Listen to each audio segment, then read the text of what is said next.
Hey, what's up everyone, and welcome to the School of Personal Finance. So if you Google how much money do I need to retire, you're gonna get answers like you need 25 times the amount of money you spend each year. Or if you say, how much could I withdraw from my accounts in retirement so that I never run out of money?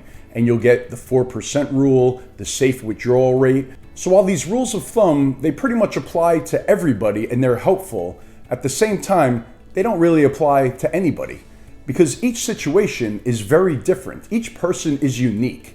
So I say that retirement planning, instead of it being a snapshot or you having your number, it's more of a puzzle. And this puzzle is unique to you. You're the only one that has these pieces to this puzzle. And in this video, I'm gonna teach you exactly how to go about putting this puzzle together and figuring it all out.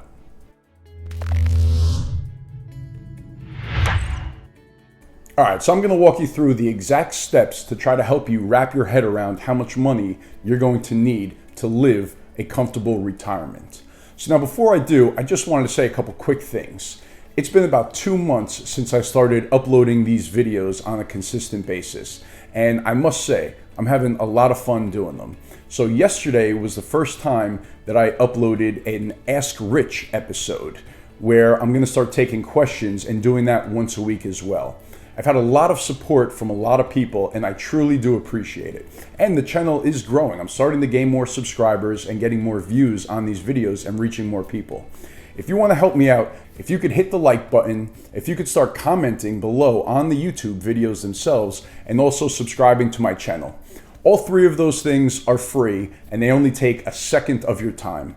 So that's the one thing that I ask to help me try to reach more people and grow this channel even more. So a few Captain Obvious things to get out of the way first. Number one is that it is so different for everybody, depending on if you have a pension, if you have health benefits that are going to last all the way through retirement, depending how much money you spend every month, what kind of lifestyle you want to have. All this stuff is so dependent on the individual that it's hard to use a rule of thumb. So step number one, and now this step is not easy, and again, it depends how far you are from retirement, but it's really just trying to picture what retirement looks like for you. Is it a must-have that you have a Ferrari when you retire, or that you buy a house on the beach in Florida somewhere? So those things are gonna play a role because they will move the needle when it comes to how much you need to save for retirement. So step one is to just start thinking about what it looks like for you, when it's gonna be, and what must-haves, what big things must you have that you want to plan for now. The second step is to come up with a number that you need each and every month to live comfortably. So with a traditional retirement, we call this your replacement rate. How much of your income do you need to replace to live a comfortable retirement? And it depends how much income you make, but a happy number is somewhere between like 70 and 80%. If you have a very high income, then it's actually even lower than that. But let's say, for example, you make 100 grand. Then typically in retirement, and this has been shown through numerous studies, in retirement, you're gonna need about 80% of that, maybe $80,000 a year. That's because you no longer have the expense of your job and you don't have the expense of saving for retirement anymore. You're no longer in the accumulation phase, you're now in the distribution phase. So you don't have to save money to put into retirement, you're gonna start taking money out of retirement. So 80% is usually a good replacement rate where you're gonna continue the lifestyle that you had while you are in retirement. And now step three is where we really get into the thick of things. So this is where we start looking at all of your different income sources. The first thing that we look at are your guaranteed incomes. Now the ideal situation for retirement is that you have a pension, you have Social Security, and those two things cover all of your monthly expenses. And then you have this big fat non-taxable brokerage account that has a lot of money in there, and you have a big fat Roth IRA, and those are the things that you pull from for party time, for trips, for vacations, taking your grandkids on cruises. I don't want to have to worry about that crap if I could afford to take my grandkids on a trip to Disney, or if I could afford to go, to Europe for a month if I want to in retirement. I want to have a big pool of money that I could just draw from whenever I need it. So I want to have guaranteed income sources that cover my monthly expenses, and then I want to have these big pools of money that when I want, I just grab from it and I go do whatever the hell it is that I want to do. That's the ideal retirement. Unfortunately, it's become very hard to live in that ideal scenario. So that's it for the guaranteed. Now we move to the variable income sources. So variable income sources are going to be investment portfolios. So that's going to be your 401k, IRA, Roth IRA, 403bs, 457 plans, all the different types of retirement accounts. Other than that, we have rental properties. And another big point with the sources of income is the tax consequences of them. That's why I'm a big fan of the Roth IRA, because when you take that money out in retirement, it is tax-free. So when you have different sources of income, you want to have all these different levers that you could pull depending on your situation. So the more money you have in tax-free or tax-favored accounts, then the less you have to save compared to somebody who all of their money's in a 401k or in the traditional IRA, because their money's all going to be taxed when it comes out. Where if you have Roth money and real estate, that money's going to be coming in tax-free to you.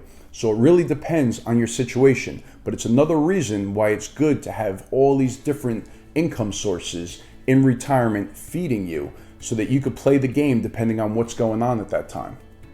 Let's say $10,000 a month is how much I need to live. Let's say I have no pension, no Social Security, no guaranteed sources of income. So I need that $10,000 to come from my investment portfolios. So now my rental properties, let's just make the assumption that in retirement, they're going to give me $5,000 a month.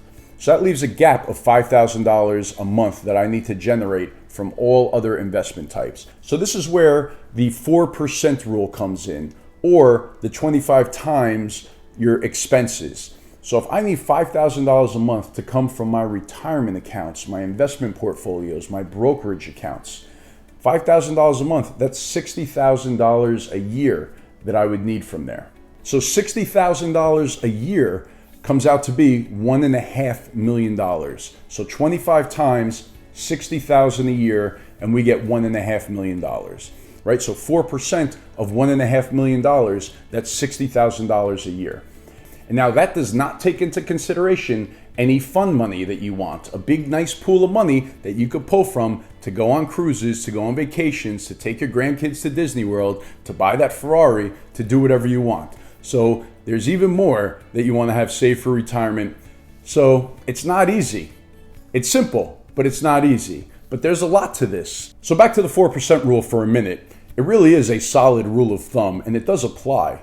So if you have $1 million in your retirement accounts when you retire, 4% of that is $40,000 a year. So when I first heard of this rule years ago, I thought to myself, that sounds really low. You're telling me if I save $1 million, that in order for it to last, 30 plus years in retirement, that I could only take out $40,000 a year.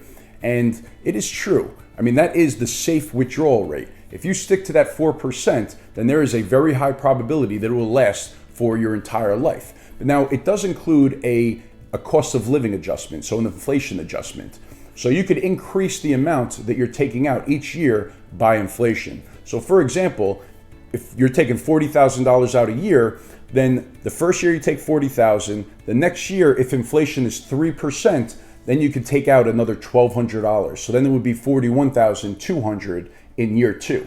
And then in year 3, you ratchet it up by 3% to keep pace with inflation.